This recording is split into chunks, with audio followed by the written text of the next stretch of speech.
The Taproot Bar in South Anchorage is normally just another local pub, but tonight it is the stage for an Alaskan legend. When from the moment I could talk, I've been ordered to listen. There's a way. Matt Hammer has spent his life as an Alaskan musician since moving here from California in 1976. Matt learned to play many forms of music and instruments since he was 6 years old. He has performed all over Alaska, from the State Fair to the Performing Arts Center to Valdez and Talkeetna, playing his music for all Alaskans to hear. Well, no matter what you say, don't help to change the way I feel alone tonight. I was 6 years old. I wanted a guitar for Christmas, and my parents got me one of those crank guitars that had Mickey Mouse on it. And I took it to my granddad, who played, and I said, "Tune it, I want to play it." Born and raised in Idaho, Matt came to Alaska through a musical agency out of Los Angeles who booked him at the Anchorage Westward, which is now the Hilton. Upon arrival, Matt instantly fell in love with Alaska.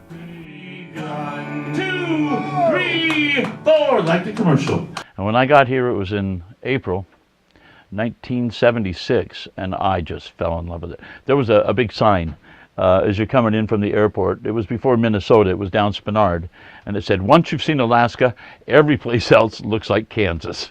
And being from Idaho, I had to say, yep, it did. And I fell in love with Alaska, so I never really wanted to leave. Matt was unstoppable.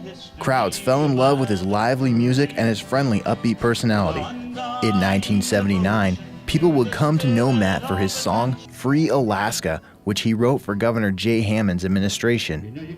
The popular hit song was about stopping the federal government from using up over 90 million acres of Alaskan land. 2,000 copies of the song were sent to radio stations throughout the nation. That same year, he was asked to compose music for a documentary about the Alaska Pipeline and released his first album entitled The Front Page. Matt continued to play all around Alaska for the next 20 years, and in 1999, he met Lona Dayan at a musical gig. 4 years later, they were married.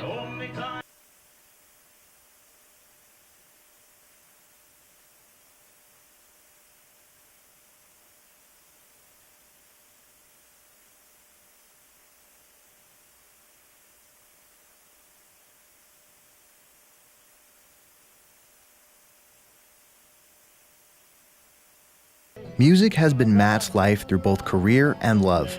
Today, he plays music with Lona and their friend and harmonica player, Paul Schlomer.